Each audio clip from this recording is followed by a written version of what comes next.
السلام علیکم شیخ. وعلیکم السلام. شیخ جیسے فار ایگزامپل یہاں پہ اگر کوئی انسان جاب کر رہا ہو اور ڈیو ٹو ٹائرڈنیس فجر میں آنکھ نہ کھلے، اور جب پتہ ہو جیسے آج کل فون میں ایپس ہوتے ہیں تو وہ بتاتے ہیں کہ سن رائز کا ٹائم اتنے وقت کا ہے، اور جسٹ بیفور 10 منٹس یا 15 منٹس بیفور اٹھاؤ تو اس وقت تو مطلب ایک دم لٹل بٹ اجالا ہو چکا ہوتا ہے شیخ. جیسا آپ نے بتایا کہ اللہ کے نبی صلی اللہ علیہ وسلم کی حدیث کی چہرہ انسان سامنے والوں کا دیکھ سکے اتنا اجالا ہو جائے، تو اس وقت پڑھ سکتے ہیں شیخ فجر کی نماز؟ ہاں، تو اس بارے میں آپ کو میں نے وہ حدیث سنائی تھی نا کہ آپ صلی اللہ علیہ وسلم نے فرمایا من ادرک رکعتن قبل طلوع الشمس فقد ادرک الصلاۃ. جس آدمی نے فجر کی ایک رکعت ٹائم میں پڑھ لی تو اس نے فجر کی نماز پا لی. اور جس نے سورج غروب ہونے سے پہلے پہلے عصر کی ایک رکعت پڑھ لی، باقی بھلے 3 رکعتیں اس نے سورج غروب ہونے کے درمیان میں پڑھی، تو اس کی عصر کی نماز اس نے پا لی. ایک تو یہ بات ہو گئی. دوسری بات یہ ہے، حدیث میں آتا ہے اگر کوئی نماز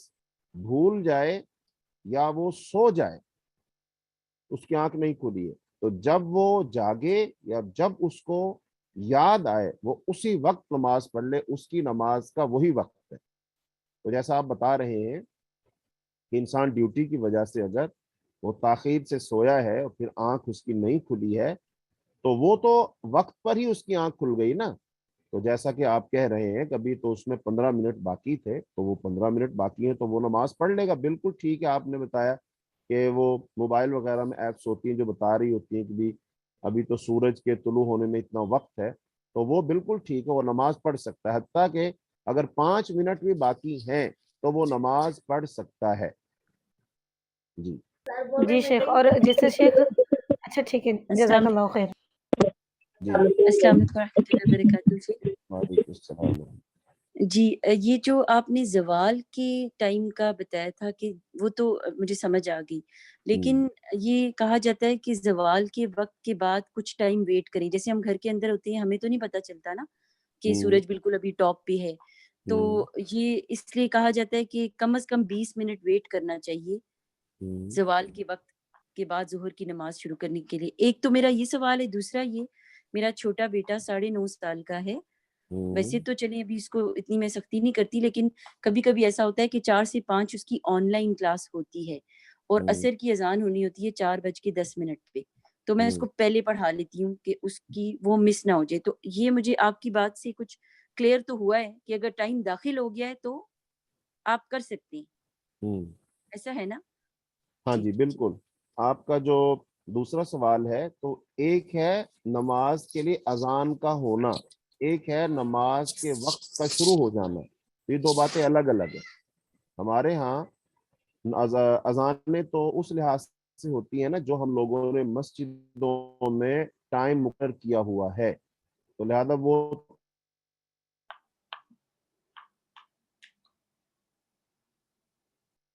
عام طور پر تاخیر سے ہی ہوتی، لیکن نماز کا وقت پہلے ہو جاتا ہے. تو اب اگر کوئی نماز پڑھ لے تو بالکل وہ وقت پر ہی نماز پڑھ رہا ہے، وہ جلدی نہیں پڑھ رہا ہے، پہلے نہیں پڑھ رہا ہے. زیادہ سے زیادہ کوئی یہ کہہ سکتا ہے ابھی تو اذان نہیں ہوئی، تو بھئی اذان نہیں ہوئی تو کیا ہے، نماز کا وقت تو ہو گیا. تو جیسے آپ کہہ رہے ہیں خاص طور پہ خواتین جو ہیں تو وہ تو پڑھ سکتی ہیں. باقی اگر جماعت کا مسئلہ ہے تو وہ جماعت کے ساتھ ہی پڑھنا چاہیے اور مسجد میں جانا چاہیے، اس سے پہلے نہیں پڑھنا چاہیے. ایک تو آپ کا یہ سوال. دوسرا آپ نے سوال کیا پوچھا تھا؟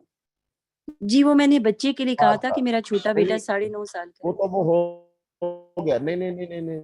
زوال کا آپ کہہ رہے تھے، وہ جو ہے نا زوال کا آپ کہہ رہے 15-20 منٹ رکنا چاہیے. وہ بنیادی طور پر یہ ہے کہ ایک ہے سورج جب زوال ہو رہا ہے نا، تو اس جو نا وہ جو وقت ہے وہ 10 منٹ ہے 15 منٹ ہے، ہاں اس میں انتظار کرنا ہے. لیکن جیسے ہی پتہ چل گیا کہ زوال کا وقت ختم ہو گیا ہے تو پھر فوراً نماز پڑھ سکتے ہیں. جیسے مثال کے طور پر اس کو ہم سورج کے طلوع ہونے سے سمجھ لیتے ہیں. سورج جو ہے اس کے نیچے سے ایسے مشرق کی طرف سے نکلنا شروع ہوا، تو اب جو سورج کی ٹکیا ہے اب اس کو نکلتے نکلتے کو 10 منٹ لگ جاتے ہیں، ایسے ابھرتے ابھرتے ابھرتے پوری نکلی. تو اس کا مطلب یہ ہوا یہ جو 10 منٹ کا ہے یہ سورج نکلنے کا وقت ہے.